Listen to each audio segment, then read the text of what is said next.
Hey beauties, welcome back to my channel. Today I'm going to be demoing two new highlighters from Nars.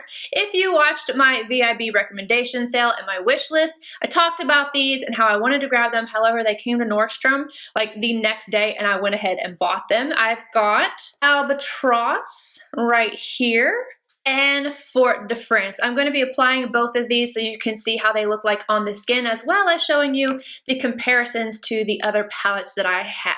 So the new highlighting powders are $38 and they contain 14 grams of product, whereas like this is the old Albatross and it's called like the highlighting blush. This was $30 and it contains 4.8 grams. So this is significantly less money per gram.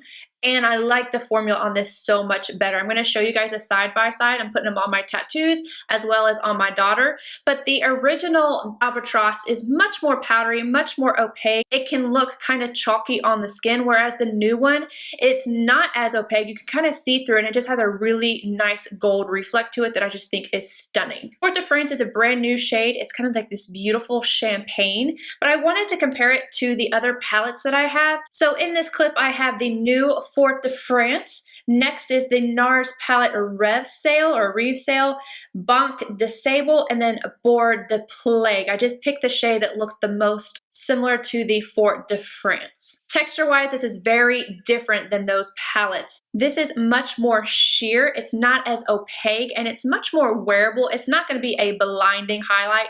Maybe if you use it wet, but I don't personally like to do that just because it adds texture. Formula-wise, these two are the most similar, the Board de Plage and the Banc de Sable. And then the new one that came out, Reve Sale, is kind of in between. Like this shade right here is a little bit more powdery, and these two are a little bit more creamy, but they still don't feel like these new highlighting powders. When you first look at it and touch it, it feels like it might be getting hard pan, but it's not. It's not at all. They are kind of powdery, but very creamy. This is unlike really anything that I have in my collection, but I'm really into it. If you're looking for a very smooth highlight that's going to reflect but not be in your face, more natural, I think this is going to be it for you.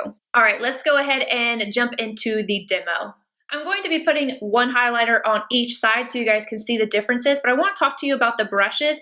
The one that I like to use the most, you guys have seen a million times on my channel, is the Linda Hallberg 306. The reason why I like this is because it is slightly more dense, it's synthetic, and it really can pack on color, but it's small enough to not disperse. The A23 is a good option as well because it will pick up a little bit more, but it is softer, so it's not going to pick up as much as the Linda Hallberg brush. These brushes right here, you are just not going to get a lot of payoff, so if you want a really diffused look, you can definitely use these, but I don't particularly like them with this formula, like a fan brush.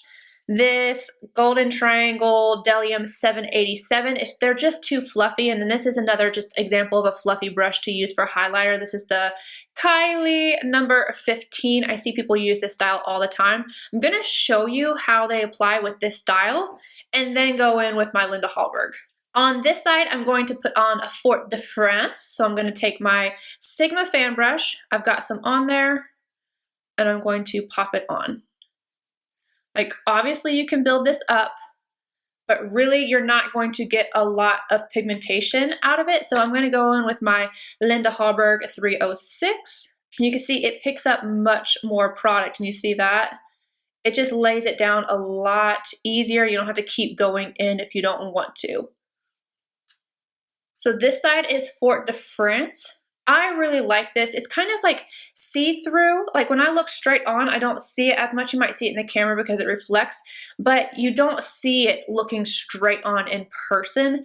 And it just gives you a beautiful sheen to the skin without it being really opaque. I'm going to take the ABH A23 with Albatross. And this one does pick up more, but what I don't like about this is that it's a little bit bigger. So if I'm not super precise, it can disperse it more than I want it to. But as you can see, this doesn't put it on as well as this brush. I'm going to wipe this one off on my pants. And then I'm going to get the product on the brush and then pop it. Do you see that? It just picks up so much more. So here's Albatross. in Fort de France. Personally, this one's my favorite, but this is gorgeous. It has that really nice golden undertone without it being too much. If you are fair, I think this will really work really beautifully on you. I'm gonna go ahead and take that shade and go down my nose tip. I have these on my eyes as well. I have Fort de France all over the lid and then Albatross on the inner corner and brow arch. With a really soft, neutral, natural makeup look like this, I really kind of prefer this type of highlighter because if you wear something really intense, it looks like you were supposed to be really dramatic and then you didn't do the rest of your face that way. That might just be me, but I really, really enjoy this style with this style of makeup. So for me, I've been using Fort de France for over a week now and I really like it. But I wanted to show you guys what these look like on the skin before the sale came out, which I believe is going to be tomorrow. So let me know if you're picking these up. If you already have them, do you love them? Do you not? Are you interested? Are you not? And I will see you guys in my next video. Bye guys.